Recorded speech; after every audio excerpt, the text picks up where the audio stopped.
রূপান্তরের সত্যের আজকের এই পর্বে স্বাগতম। প্রিয় বন্ধুরা, প্রীতি, সালাম এবং শুভেচ্ছা নেবেন। একটা জিনিস আমার মাথায় ঢোকে না, শেখ হাসিনা তো চলে গেছেন গত বছরের 5ই আগস্ট। অনেকে বলেন পালিয়ে গেছেন, যে যার মতো করে বলেন। তারপরেও 13 মাস হয়ে গেল, প্রায় 14 মাস হতে চললো। শেখ হাসিনাকে নিয়ে আপনাদের এত মাথা কেন ব্যথা, এত ভয় পান কেন? এই যে আজকে 26শে সেপ্টেম্বর মানব জমিনে মতিউর রহমান চৌধুরী, মানব জমিনের সম্পাদক, তিনি একটা নিবন্ধ লিখেছেন যে হাসিনার ফেরা এবং আওয়ামী লীগের ভবিষ্যৎ। এবং সেখানে দুইটা প্রস্তাবনার কথা বলা হয়েছে। একটা হলো যে শেখ হাসিনাকে নিয়ে আওয়ামী লীগের পুনর্গঠন সম্ভব না, জনগণ শেখ হাসিনার বিপক্ষে চলে গেছে, শেখ হাসিনার বিরুদ্ধে ট্রাইব্যুনালে মামলা চলছে, এই মামলায় তার সাজা হয়ে যাবে।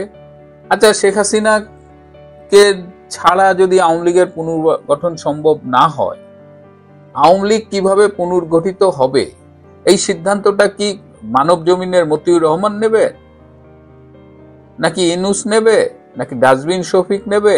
এই সিদ্ধান্তটা কে নেবে? আওয়ামী লীগ কিভাবে চলবে, আওয়ামী লীগ রাজনীতিতে ফিরে আসবে কিনা, এই যে একটা ট্রাইব্যুনাল করা হয়েছে। যদি বিবেকবান সম্পাদক হতেন, সাংবাদিক হইতেন, মতিউর রহমান চৌধুরীকে তো আমি চিনি, সে 80-র দশক থেকে চিনি। তখন আমি ইত্তেফাকে যাইতাম, আমি মেডিকেলের ছাত্র ছিলাম। আমাকে খুব স্নেহ করতেন জাহিদুজ্জামান ফারুক, অর্থনীতির পাতা দেখতেন, অর্থনীতির রিপোর্টার, খুব সম্মানিত একজন রিপোর্টার ছিল। এবং তখন ইত্তেফাকে এক ঝাঁক রিপোর্টার ছিল, জাহিদুজ্জামান ফারুক ভাই ছিল, গোলাম সারোয়ার ভাই ছিলেন, নাজিমউদ্দিন মুস্তান নামে একজন ছিলেন, এই মতিউর রহমান চৌধুরীও ছিলেন। এরা তো সব তখন স্টার সাংবাদিক। তো মতিউর রহমান চৌধুরী, আজকে আপনি আওয়ামী লীগের কি হবে, শেখ হাসিনার কি হবে, এটা নিয়ে আপনার ঘুম হারাম হয়ে গেছে। আপনি কি একবারও প্রশ্ন তুলেছেন যে এই যে আইসিটিতে বিচার হচ্ছে, আইসিটিতে আইনগতভাবে অবৈধ, এখানে 71 সালের যুদ্ধের বাইরে কোনো বিচার করার সুযোগ নাই? এত বড় জাতির বিবেক হয়ে গেছেন, আজকে দেশে যখন মব হচ্ছে, আজকে দেশে যখন জঙ্গিবাদের উত্থান হচ্ছে, আজকে যখন বিচারহীনতায় সারা জাতি ভুগছে, আজকে আদালতে কোনো বিচার হচ্ছে না, বিচারপতিরা স্বাধীন রায় দিতে পারতেছে না, আজকে আসামি হাজির হলে সেখানে মব করা হচ্ছে, ডিম মারা হচ্ছে, আপনার বিবেক কি তখন কামড়ায়? কোথায় থাকে তখন আপনার বিবেক? আজকে আপনি আওয়ামী লীগের শেখ হাসিনার নেতৃত্ব নিয়ে মাথা ঘামাচ্ছেন। আওয়ামী লীগ মুসলিম লীগ হয়ে যাবে কিনা এই দুশ্চিন্তায় আপনার ঘুম হয় না। আওয়ামী লীগ মুসলিম লীগ হইলে হবে? আওয়ামী লীগ তো আপনার টাকায় চলে না, আপনার বাপের টাকায় চলে না।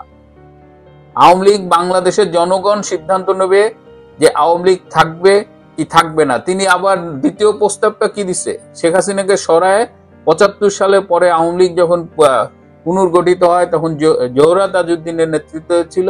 এবার তিনি আমাদের নসিহত করতেছেন যে শেখ হাসিনা পরিবর্তে এরকম জোহরা তাজউদ্দিনের মতো কাউকে এনে আওয়ামী লীগকে আমরা পুনর্গঠন করি, তারপরে 3-4 বছর পরে দেখা যাবে এর আগে যেমন 81 সালে শেখ হাসিনা ফিরেছিলেন, এরকম শেখ হাসিনা আরো 4-5 বছর পরে ফিরবে কিনা, এরকম একটা কিছু উনি বলার চেষ্টা করেছেন, সরাসরি বলেন। তাহলে আওয়ামী লীগ কাকে নেতা বানাবে? আওয়ামী লীগ পুনর্গঠিত হবে? আওয়ামী লীগ কি ধ্বংস হয়ে যাবে? বাংলার জনগণ, এটা তো বাংলাদেশের জনগণ সিদ্ধান্তটা নেবে। বাংলাদেশের জনগণ যদি চায় যে আওয়ামী লীগ থাকবে না, ইটস ফেয়ার এনাফ। কোন রাজনৈতিক দলই যুগ যুগ ধরে থাকে নাই, 200-300 বছর 400 বছর ধরে একটা রাজনৈতিক দল নাও থাকতো। আপনাদের এত মাথা ব্যথা কেন মতি ভাই? এত ভয় লাগে? শেখ হাসিনাকে এত ভয় পান? চলে গেছে, এই যে 28 তারিখে তার জন্মদিন, আপনাদের এত ভয় লাগে কেন মতি ভাই?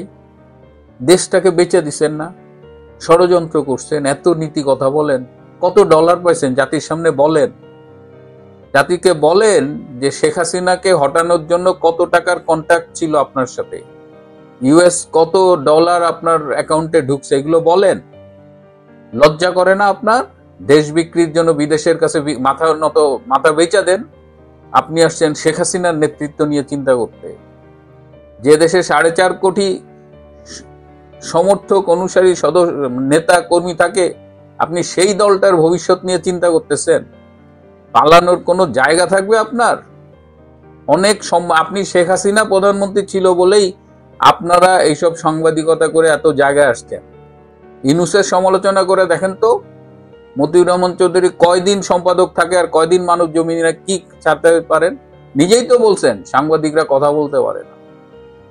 আমি খুব আমি মতিউর রহমান চৌধুরীদের কাছে এইগুলো আশা করিনি, কারণ আমরা তো দেখেছি দে আর স্টার্স, তাদের প্রতি তো আমাদের একটা সম্মান ছিলই, কিন্তু এরা নিজেদের কর্মকাণ্ডে এবং টাকার কাছে যেভাবে বিক্রি করেছে নিজেকে, তাদের তো আর কোনো সম্মান করার কিছু নেই। এখন শুধু অপেক্ষায় থাকবে বাংলাদেশের জনগণ যে হাওয়া বদলাইলে এইসব মতিউর রহমান চৌধুরীদের কি পরিণতি হয়। আরো একজন আছে কারওয়ান বাজারের, সে আর এক জাতির বিবেক মাহফুজ, একটা জরিপ ছাপাইছে দেখলাম ডেইলি স্টারে, যে বাঙালিদের মধ্যে বঙ্গবন্ধু এখনো সর্বকালের সেরা বাঙালি, সেরা টপ নাম্বার 1। শেখ হাসিনা একেবারে 0। শেখ হাসিনার পক্ষে কোনো স্কোর নাই। এই জরিপটা কারা করে? 55 লাখ হইল আওয়ামী লীগ, যুবলীগ, ছাত্রলীগ, স্বেচ্ছাসেবক লীগ, এই সব মিলায় আওয়ামী লীগের যত অঙ্গ সংগঠন, ভ্রাতৃপ্রতিম সংগঠন আছে একেবারে উপর ইউনিয়ন পর্যায় পর্যন্ত, এই সব মিলায় এখানে পদের সংখ্যা হলো 55 লাখ। 55 লাখ শুধু পদের সংখ্যা।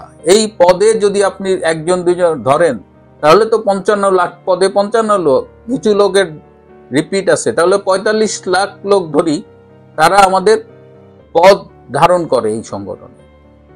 আর এই সংগঠনে আপনি শেখ হাসিনার স্কোর 0 করে ফেললেন। বাংলাদেশের জরিপ হয়েছে একটা হাস্যকর বিষয়। আমার দুর্ভাগ্য যে আমার যে পেশা, আমি যে গবেষক বলি, এই গবেষণার একটা অংশ হলো যে জরিপ পরিচালনা করা। এই জরিপের প্রথমত হলো যে আপনার স্যাম্পল সাইজ, কতজনকে আপনি জরিপে ইন্টারভিউ করবেন, এই যাদের ইন্টারভিউ করবেন তাদের আপনি কিভাবে সিলেক্ট করতেছেন, that is the most vital part. আমি ধরেন 5 লাখ লোকের ইন্টারভিউ করলাম, কিন্তু 5 লাখ লোকই বিএনপির সমর্থক, তাহলে ওই জরিপের রেজাল্ট জানেন? সারা বাংলাদেশে মিনিমাম আপনি যদি 400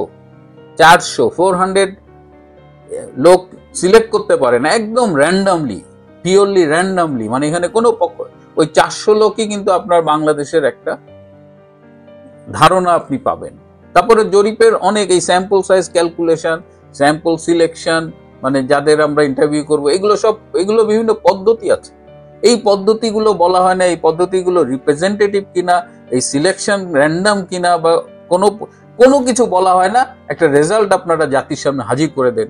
কি রকমের জ্ঞান পাপী হইতে পারেন আপনারা?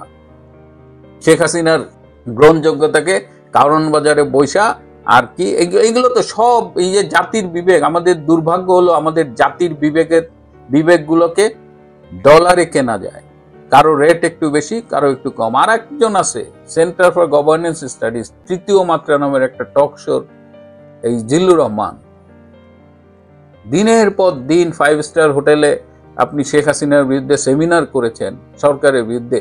টাকাগুলো কে দিয়েছে আপনাকে?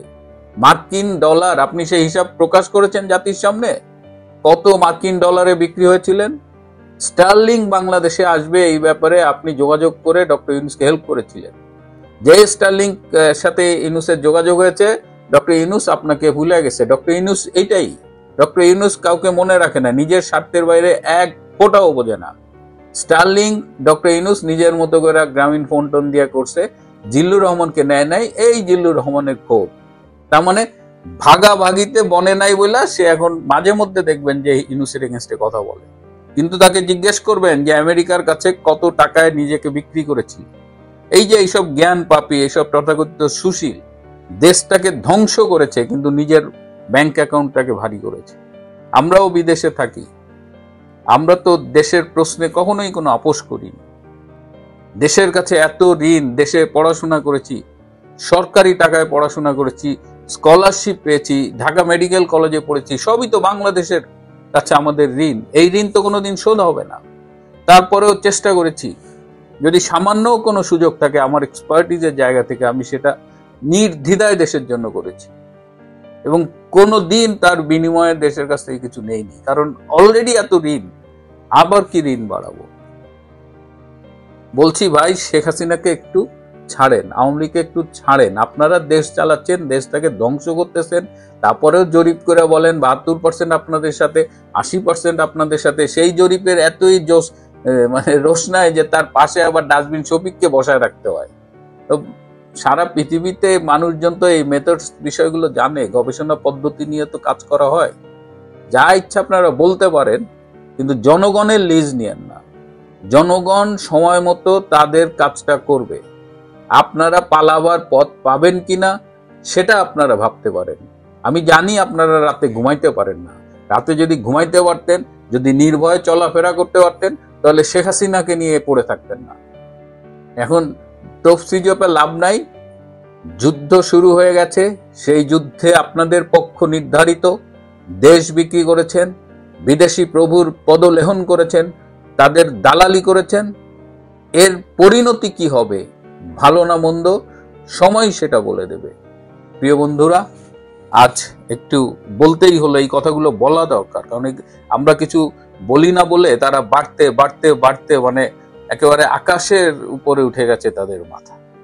ভালো থাকবেন, সুস্থ থাকবেন, এসব দালালগুলোকে চিনে রাখবেন, এবং সময়ই নির্ধারণ করবে এদের পরিণতি কি হবে।